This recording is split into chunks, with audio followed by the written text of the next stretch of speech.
সকলকে অনেক শুভেচ্ছা।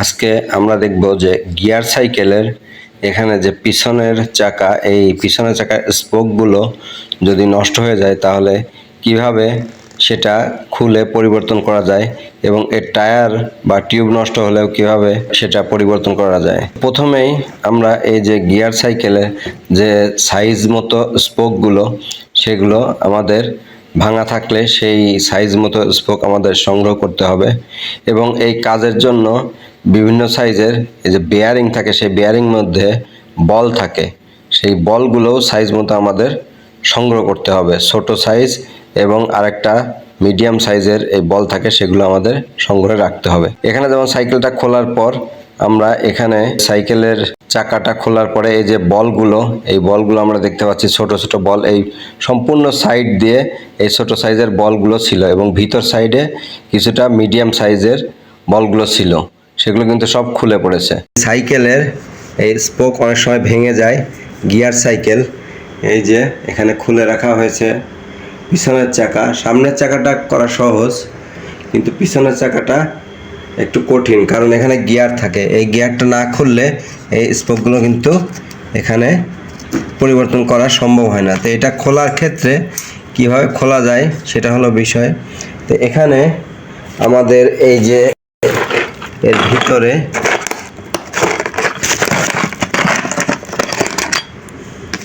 এই যে এটার মাধ্যমেই কিন্তু এই যে দুই দিকে যে পার্ট থাকে, এটা আমাদের এই যে এই গ্যাপে বসে যাবে। আর এর মধ্যেই কিন্তু এই যে বল বেয়ারিংগুলো থাকে।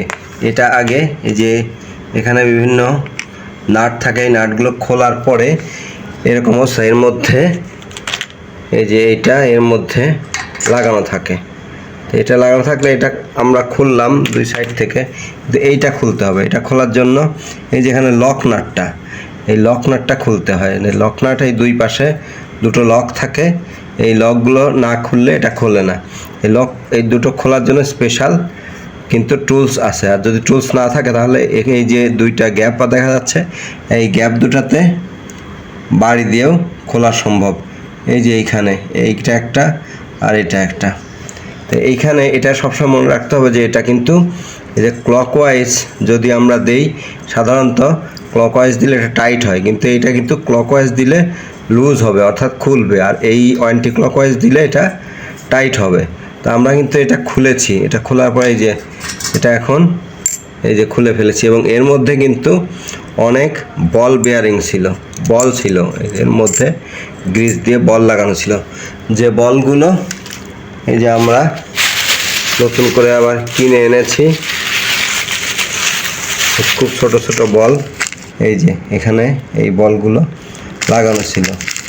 আর এখান থেকে যে আমরা বলগুলো খুলেছি সেগুলো হলো এই যে এর মধ্যে রেখেছি এই বলগুলো।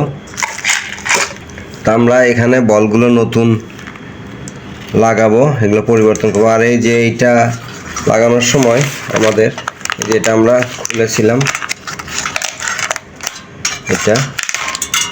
এটা খোলার পরে এই যে এখানে কিন্তু দুটা ওয়াশার, এই যে এইটা এখান থেকে খুলে গেছে, এখানে দুইটা আছে, এই যে দুইটা, এই দুইটা।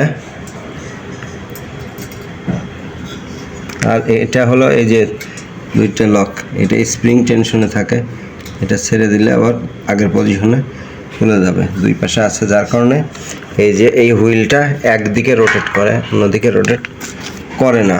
আমাদের এই যে স্পোকগুলো লাগানোর ক্ষেত্রে কিন্তু স্পোকগুলা এই যে ছিদ্র থাকে, ছিদ্র এটা কিন্তু এই যে একটার পর একটা কিন্তু রিভার্স, মানে এটা নিচ থেকে দেওয়া হয়েছে, এটা উপর থেকে, এটা নিচ থেকে, এটা উপর থেকে, এটা নিচ থেকে, এটা উপর থেকে।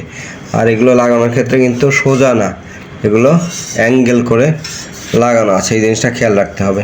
তো এর মধ্যে দিয়ে এটা ভিতরে নিয়ে এই যে ভিতর থেকে এটা উঠানো হয়েছে, উঠিয়ে তারপর এখানে দেওয়া হয়েছে। আর এখানে এই যে ভিতর সাইড থেকে একটা হোল আছে, এই হোলের মধ্যে এই যে এর মধ্যে দিয়ে এই যে এগুলোতে সবগুলোতে হোল আছে, এর মধ্যে দিয়ে কিন্তু এগুলো দিয়ে তারপর এখানে থ্রেড আছে, এই থ্রেড দিয়ে এটা টাইট করে দেওয়া হয় এবং এটা অনেক সময় লুজ হয়, তখন এই যে এখানে এর মধ্যেই কিন্তু এটা ঘুরিয়ে ঘুরিয়ে টাইট করা হয়।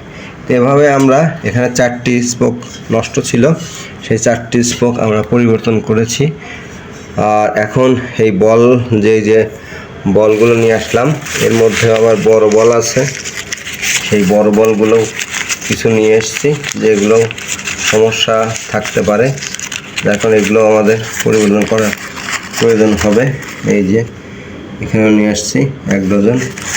এই বলগুলো কিন্তু পরিবর্তন করার প্রয়োজন হবে, কারণ এর ভিতরে এই যে বড় বলও রয়েছে আর এর মধ্যে গ্রিজ আছে, এই গ্রিজ দিয়ে এই বলগুলো লাগাতে হবে। এই যে এখানে কিন্তু সারিবদ্ধভাবে এই নিচের দিকে বলগুলো ছিল, আর একই সাথে এই যে এই পুরোটাই কিন্তু ছোট ছোট বল দেয়া ছিল। আর এটা এই যে টিউব ওখানে আছে, টিউব এই যে সাইকেলের টিউব, আর এটা হলো নতুন টায়ার। এই নতুন টায়ারও আমরা পরিবর্তন করব। প্রথমত আমরা এই সবগুলো পরিষ্কার করে এর মধ্যে নতুন গ্রিজ দিয়ে আমরা এটা লাগাবো। এটা এর কিছু কিছু বল এর মধ্যে এখানেও ছিল, এই বলগুলো পড়ে গিয়েছে, এটা আমরা ধীরে ধীরে সব ঠিক করব। তারপর এভাবে করে আমরা এখানে চাকাটা লাগাবো এবং চাকাটা লাগানোর পর এভাবে আমরা সাইকেলটিকে মেইনটেনেন্স করব। তো এখানে গিয়ার সাইকেলের যে কীভাবে এই যে স্পোকগুলো খুলে পরিবর্তন করতে হয় সেটা আমরা ক্লিয়ারলি কিছুটা ধারণা পেলাম। আর এর মধ্যে আমরা এই যে বলগুলো পরিবর্তন করে এই চাকাটাও এখানে লাগাবো।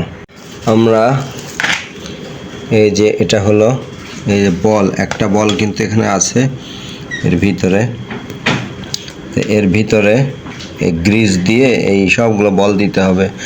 আর এইটা হলো এই পাশ দিয়ে যাবে, এই যে এখানে একটা ট্যাপার আছে, এই ট্যাপারটা হলো এই যে বেয়ারিংয়ে বলগুলো থাকবে সেই বলের উপর এখানে কিন্তু যে বসে যাবে এইখানে। হ্যাঁ, আর এই পাশটাতে এখানেও কিন্তু বল থাকবে, আর এখানে বল থাকবে এই বলের উপরে। এই যে এখানে একটা গ্রুপ, এই গ্রুপের উপরে বলগুলো এইভাবে থাকবে, বলের উপরে এটা রোটেট করবে, এটা দিয়ে তখন টাইট দিতে হবে। তো এটাও আমরা দেখব।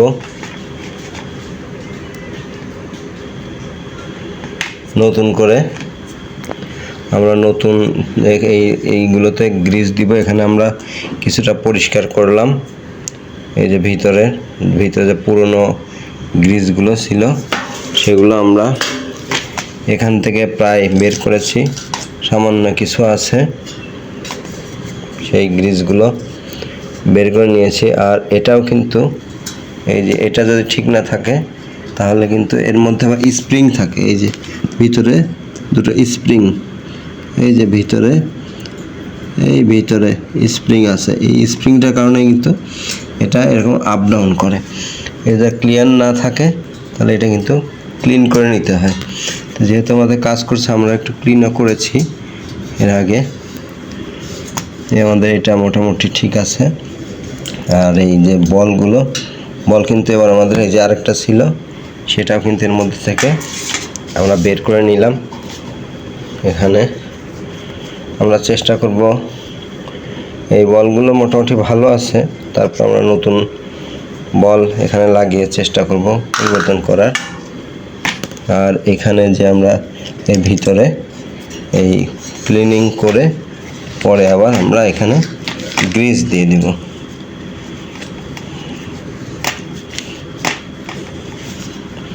এভাবে যদি আমরা ঠিকমতো মেইনটেনেন্স কাজগুলো করতে পারি তাহলে কিন্তু সহজে আমাদের নষ্ট হবে না। আর এই সাইড দিয়ে ছিল ছোট বলগুলো, এটার উপরেই কিন্তু রোটেট করে। এখানে আমরা গ্রিজ দিয়ে বলগুলো সাজিয়ে দিব। যে এটার ভিতরে কিছু যে আমাদের মাঝারি সাইজের বল, এটা কিন্তু ওই যে ভিতর সাইডে কিছু দেখা যাচ্ছে, কারণ এটা খোলার পরে যে গ্রিজগুলো ছিল ইউনিফর্মলি সেগুলো বিভিন্ন সাইডে ছড়িয়ে ছিটিয়ে থাকায় সেই গ্রিজের সঙ্গে বলগুলো আটকে আছে। এই বলগুলো আমাদের সুন্দরভাবে বের করতে হবে। বের করার পরে তারপর আবার সেগুলো ক্লিন করে নতুন গ্রিজ দিয়ে লাগানোই ভালো। তো এক্ষেত্রে আমাদের মনে রাখতে হবে, যেহেতু এই বলগুলো ভিতর সাইডে, কাজেই এই ভিতর সাইডে যাতে সংখ্যা যে কয়টা প্রয়োজন তার থেকে অধিক না থাকে। অধিক থাকলে পরে সে বলগুলো আবার আমরা এর আগেই দেখছি যে এর ওখানে ওই যে বুশ রডটা ছিল তার এক মাথার টেপার সাইড, তো সেইখানে কিন্তু এই বলগুলো বসবে।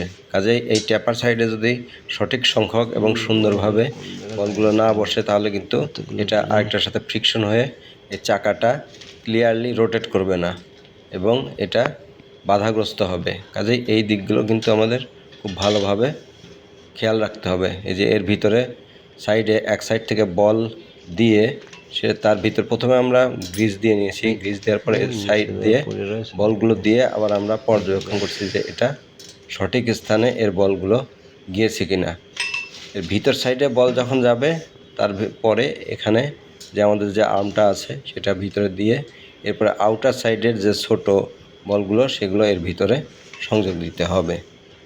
আমরা গ্রিজ দেওয়ার পর এর যে সাইজ মতো বল ছিল সেই বলগুলো এর ভিতরে দিয়ে এই যে এখানে আমরা একটা এলএন কি ইউজ করেছি, সেই এলএন কিটা দিয়ে বলগুলো তার পজিশন মতো সেই গ্রিজের মধ্যে বসিয়ে দিচ্ছি, বা একটা স্ক্রুড্রাইভার নিলেও হবে।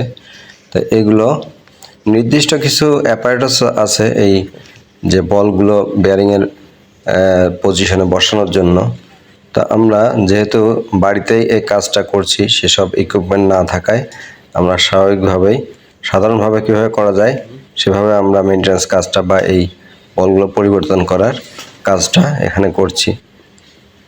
এখানে যে বলগুলো সাইড থেকে দিয়ে এই স্ক্রুড্রাইভারের মাথা দিয়ে এগুলো পজিশন মতো বসিয়ে দেওয়া হচ্ছে, এবং কোনো বল যদি ভিতর সাইডে বেশি থাকে তাহলে সেটা কিন্তু বের করে ফেলতে হবে।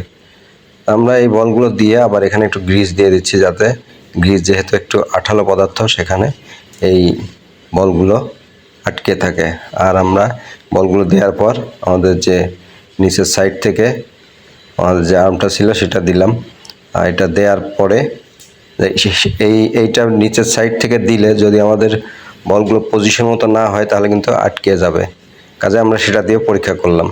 আর এটা হলো এই যে বেয়ারিংয়ের এখানে একটা পার্ট, এই পার্টের মধ্যেই এই লোয়ার পার্ট এবং আপার পার্ট এই দুইটি পার্টের মধ্যেই কিন্তু বলগুলো থাকে। এটা একটা বল বেয়ারিংয়ের কাজ করে। তো যেহেতু এই বেয়ারিংগুলো সেফ থাকে এই গ্রিজের কারণেই, লুব্রিকেটিং একটা লিকুইড, এটা না থাকলে পরে ঘর্ষণ বেশি হয় এবং সেক্ষেত্রে আমার এই বলগুলোর আয়ু কমে যায় এবং বলগুলোতে এই স্ক্র্যাচ পড়ে এবং শব্দ হয় এবং সাইকেলও কিন্তু সঠিকভাবে রোটেট করে না। এই কারণেই এগুলো কিছুদিন পর পর মেনটেন্যান্স করাও ভালো। এই গ্রিজগুলো পরিবর্তন করে দিলেও সাইকেলের স্থায়িত্ব বাড়ে এবং এটা সুন্দরভাবে চলে। তা আমরা এই যে বলগুলো এখানে বসানোর সময় যে পরিমাণ গ্রিজ দেওয়া দরকার আমরা গ্রিজগুলো দিলাম, আর এটা অপর সাইডে আউটার সাইডের যে বেসটা দিয়ে এখানে গ্রিজ দিয়ে আমরা আবার মাঝারি সাইজের বলগুলো কিন্তু এখানে বসিয়ে দিচ্ছি। এই বলগুলো বসানোর সময় একটা জিনিস খেয়াল রাখতে হবে যে বলের যেন যে কয়টা বসবে তার থেকে যেন বেশি না হয়। বেশি হলে কিন্তু এটা এই পজিশন উপরে যে আপার পার্টটা আছে সেটা কিন্তু সঠিকভাবে বসবে না, এটা ডিসঅর্ডার হয়ে যাবে। কাজে আমরা এই বলগুলো সবগুলো বসানোর পরে আমরা এগুলো কিন্তু আমার পজিশনও খেয়াল করছি। আর এই সব কাজ করার সময় যদি বল একটা ভিতরে পড়ে যায় তাহলে সেটা কিন্তু অবশ্যই বের করতে হবে, না হলে এর ভিতরে যে আর্মটা থাকবে সেটা সবসময় রোটেট করবে, সেটা কিন্তু বাধাগ্রস্ত হবে, ভিতরে বলের সাথে ফ্রিকশন হবে এবং তখন সাইকেল ঠিকমতো কাজ করা যাবে না। এই যে এখানে আমরা দেখছি আরেকটা বল দেয়া যাবে কিনা, এখানে সেই পজিশন মতো যদি থাকে তাহলে এটা দিতে, আর যদি দেখা যায় না গ্যাপ সামান্য আরেকটা দিলে পরে এটা হাইট বেড়ে যাচ্ছে তাহলে কিন্তু বল দেয়া যাবে না। এই যে এখানে আমরা দিলাম, দেওয়ার পরে উপর দিয়ে একটু গ্রিজ দিয়ে দিলাম প্রপার মেইনটেনেন্সের জন্য, এটা যাতে সমস্যা না হয়। গ্রিসগুলো আমরা পুরনো যে গ্রিস ছিল সেগুলো আমরা জুট দিয়ে সম্পূর্ণ মুছে ফেলেছি। ক্লিন করার পরে এখানে নতুন গ্রিস দেওয়া হয়েছে। আর এই যে এখানে আর্মসহ বেয়ারিংয়ের উপরের পার্টটা কিন্তু এখানে লাগানো হয়। আর এটা হলো চেনের সাইডে, গিয়ারের সাইডের। এই যে এটা এখানে আমরা এই যে নতুন গ্রিস দিচ্ছি, এটা সুষ্ঠুভাবে মেনটেন্যান্স কাজগুলো করার জন্য। আমাদের পুরনো যে গ্রিস ছিল সেটা আমরা ফেলে দিয়ে এখানে আবার নতুন করে গ্রিস প্রপারভাবে এখানে দিয়ে দেওয়া হচ্ছে যাতে ফ্রিকশন না হয়। এরপরে যে বেয়ারিংয়ের আপার পার্টটা দেওয়া হবে, এখানে আর্মটা দিয়ে আমরা যে বলগুলো সঠিকভাবে এর পজিশন মতো আছে কিনা সেটা দেখে নিলাম। প্রথম পর্যায়ে এই যে আমাদের আসলে এই ভিতরের যে লকটা, এটা ঘোরায়ে, এটা অ্যান্টি ক্লকওয়াইজ এইদিকে ঘোরালে টাইট হয় আর এদিকে ঘোরালে ওপেন হয়। তো আমরা এদিকে ঘুরে ওপেন করেছিলাম, এখন এদিকে ঘুরে টাইট দিয়েছি, কিন্তু টাইট দেওয়ার পরে এখানে দেখা গেল ফ্রি হয় না। এটা বেশি যখন আমি লকটা টাইট দেই তখন এটা টাইট হয়ে যায়। যে এটা রিভার্সে এভাবে ঘোরে না, এদিকে এই যে ক্লকওয়াইজ ঘোরালে এটা আটকে যাবে আর রিভার্সে ঘোরালে ফ্রি। আমার চেইন যখন প্যাডেল করবে তখন এইভাবে ঘুরবে, আর প্যাডেল না করলে এটা ফ্রি ঘুরবে। কিন্তু আমাদের দেখা গেলো এটা টাইট হয়ে যাচ্ছিলো। পরে দেখা গেল যে এর ভিতরে যে দুইটা ওয়াশার দেখিয়েছিলাম, ছোট ওয়াশার দুটো ভুলবশত লাগানো হয়েছিল না, যার কারণে এখানে যখন ওয়াশার বাদে টাইট দেওয়া হয়েছে তখন এটা সঠিকভাবে কাজ করছিল না, টাইট হয়ে যাচ্ছিল। এখন কিন্তু ওয়াশার দুটা ভিতরে দিয়ে এরপর এই যে কভারটা দিয়ে টাইট দিলাম, এটা খুলে গেল। আসলে আমাদের এই যে এটা এই স্পোক চেঞ্জ করার জন্য পুরোটা খোলার দরকার ছিল না। এই যে এদিকে এটা পুরোটা না খুললেও হতো। তো এই শুধুমাত্র এই পর্যন্ত খুলে এই লক এই এই এই মানে চাকাটা আউট করে এর ভিতরে লকটা এটা খুলে এটা বের করলেই চলে আসবে। ভিতরে বলগুলো ঠিক আছে, ছোটো বল, এই যে মিনি সাইজের বলগুলো, এগুলো আমরা গ্রিস দিয়ে লাগিয়েছি। তো এখন মোটামুটি ফ্রি আছে, সব কিছু ঠিকঠাক আছে। যেমন এটা যদি আমরা এখানে বসিয়ে দেই এটা কিন্তু ফ্রিলি ঘুরবে, এই যে ফ্রিলি ঘুরছে। এখন আমরা এখান থেকে এই টিউব লাগাবো এবং এই টায়ার, নতুন টায়ার লাগাবো। টায়ার এটা আগেরটা নষ্ট হয়ে গিয়েছিল, এই যে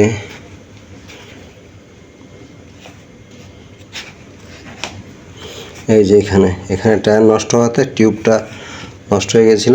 পরে আমরা টিউবটা এটা ঠিক করেছি, আর এর পরিবর্তে আমরা নতুন টায়ারটা লাগাবো। এখন লাগানোর পরে আমরা সব কিছু লাগিয়ে আবার চেক করবো যে সব কিছু ঠিকঠাক মতো হলো কি না। তো আমরা এখান থেকে স্পোকগুলো লাগানোর পরে এগুলো একটু দেখলাম, চেক করলাম যে মোটামুটি টাইট আছে। আর যদি টাইট দেওয়ার প্রয়োজন হয় লুজ হলে, তাহলে এই যে এইখানে এটা প্লায়ার্স বা এই ধরনের কোনো লক দিয়ে এটা টাইট দিলেই টাইট হয়ে যাবে। এটা কিন্তু টাইট দেওয়ার জন্য এই দিকে ঘোরাতে হবে, অর্থাৎ আমি যদি এই নর্মালি টাইট দিই এদিকে ঘোরাই এটা লুজ হবে, আর এই দিকে ঘোরালে এই যে এটা এর মধ্যে থ্রেড আছে সেটা ভিতরে যাবে আর টাইট হবে। এই জিনিসটা আমাদের মনে রাখতে হবে। তো এখন আমরা টায়ার টিউবটা লাগাবো। তো প্রথমে আমরা এই যে টিউব যেটা ছিল এই টায়ারটা প্রথমে দুই সাইড থেকে লাগিয়ে নিলাম, এবং টায়ারের এক সাইড উপরে চাকার যে মেটাল পার্টটা আছে মেটাল পার্টের উপরে দিয়ে এর মধ্যে যে পাম্প করার যে অংশটা থাকে সেটা ভিতরে ঢুকিয়ে আমরা টিউবটা ঢুকিয়ে দিলাম। এরপর আমরা এই যে টায়ারের উপরের অংশ সেই উপরের অংশটা এর মধ্যে টাইট করে দিলাম, এবং টাইট করে দেওয়ার পর আমরা কিছুটা চাকায় হাওয়া দিলাম। হাওয়া দেওয়ার পর আমরা এটা আবার চেক করলাম যে এটা সঠিকভাবে রোটেট করছে কিনা। যখন সঠিকভাবে রোটেট করলো তখন আমরা এই সাইকেলের যে ওই সাইডে এখানে যে নাট বোল্টগুলো ছিল সেগুলো দিয়ে সংযোগ করলাম। সংযোগ করার পর এর যে ব্রেক পার্টটা ছিল ব্রেক পার্টটার কিন্তু পজিশন করতে হয়, সেই ব্রেক পার্টটা আমরা পজিশন মতো লাগিয়ে এটা কিছুটা অ্যাডজাস্ট করলাম এবং এই সব কিছু কাজ কমপ্লিট হওয়ার পরে আমরা প্যাডেল ঘুরিয়ে দেখলাম যে সাইকেলটা রোটেট করছে কিনা। এভাবে আমরা সাইকেলের টায়ার টিউব নতুনভাবে চেক করলাম আর নতুন পরিবর্তন করলাম এবং সাইকেলের ভাঙা স্পোকগুলো পরিবর্তন করলাম। ভিডিওটি দেখার জন্য আপনাদের সকলকে ধন্যবাদ এবং শুভেচ্ছা রইল।